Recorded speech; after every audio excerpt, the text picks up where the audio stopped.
যিবিলাক নীতি নিয়ম আপুনি মই এজন ব্যক্তিয়ে পালন কৰি আছোঁ এখন গৃহস্থী ধৰ্ম পালন কৰিবলৈ যাওঁতে, অৰ্থাৎ আপুনি মই ৰাতিপুৱা শুই উঠাৰ লগে লগে কোনো এজন বাপে বা কোনো এগৰাকী আয়ে বিচনাতে একাপ চাহ খোৱা এটা নিয়ম আছে, যাক আমি ইংৰাজীত বেড টি বুলি কওঁ, মানে বিচনাতে একাপ চাহ খায়।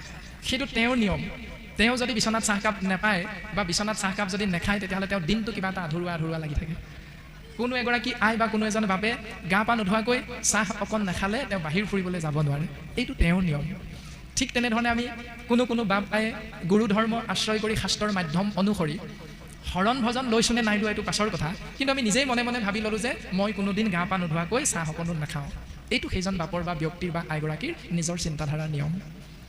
এনেধৰণে বিভিন্ন ধৰণৰ চিন্তা চৰ্চাৰ মাজেৰে যিখিনি নীতি নিয়ম আশ্ৰয় কৰি দুজন তিনিজন মানুহ একেলগে লগ লাগি বহুদিন ধৰি বহু সময়ৰ বাবে একেলগ হৈ বন্ধুত্ব ভাৱাপন্নভাৱে সৌহৃদ ভাৱাপন্ন হৈ একেলগে থাকিব পাৰে, সেই 4-5জন ব্যক্তিৰ কাৰণে সেইটো ধৰ্ম।